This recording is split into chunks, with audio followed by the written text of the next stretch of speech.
चंदन एक है पानी। राम सिया राम जय जय राम। राम सिया राम जय जय राम। राम सिया राम जय जय राम। राम सिया राम जय जय राम। तेरे नाम घूमता ना तेरे नाम आदि का तेरे नाम आदि का तेरे नाम आदि का तेरे नाम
ಕೂಡಿಸಿಕೊಂಡು ಒಂದಷ್ಟು ಬೋಧನೆಗಳನ್ನು ಮಾಡಿದ ಋಷಭ.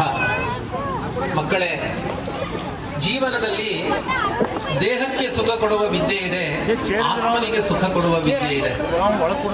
ಒಂದು ತಿಳ್ಕೊಳ್ಬೇಕು ಬಂಧುಗಳೇ, ನನ್ನ ದೇಹ ಬೇರೆ, ನಾನು ಬೇರೆ. ನಿನ್ನ ಹೆಸರು ಸಮಗ್ರ ವಿಶ್ವದ ಕಲ್ಯಾಣವನ್ನ ಪ್ರಚಾರ ಮಾಡುವ ಏಕೈಕ ಗ್ರಂಥ ಅದು ಶ್ರೀಮದ್ ಭಗವದ್ಗೀತೆ. ಆ ಭಗವದ್ಗೀತೆ ಅವನಿಗೆ ನಿಯಾಮಕನಾಗಿ, ಆತ್ಮನಿಗೆ ಅಧಿಷ್ಠಾನ ಈ ದೇಹ. ಇದೊಂದು ರಥ ಇದ್ದ ಹಾಗೆ, ಈ ದೇಹವೇ ರಥ. ಈ ರಥದಲ್ಲಿ ಮಹಾರಥಿಕನಾಗಿ ಪಾರ್ಥಸಾರಥಿ ಜೀವಾತ್ಮ ಇದ್ದಾನೆ. ಈ ಜೀವಾತ್ಮ ಅಂದ್ರೆ ನಾನೇ. ಈ ದೇಹ ಬೇರೆ, ನಾನು ಬೇರೆ. ದೇಹ ಇಲ್ಲೇ ನಾಶವಾಗುತ್ತೆ, ಆತ್ಮ ನಿತ್ಯವಾಗಿ ಇರುತ್ತೆ.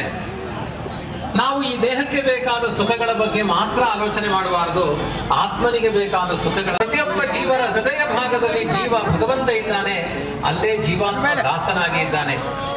ಅವನು ಈಶ, ನಾನು ದಾಸ.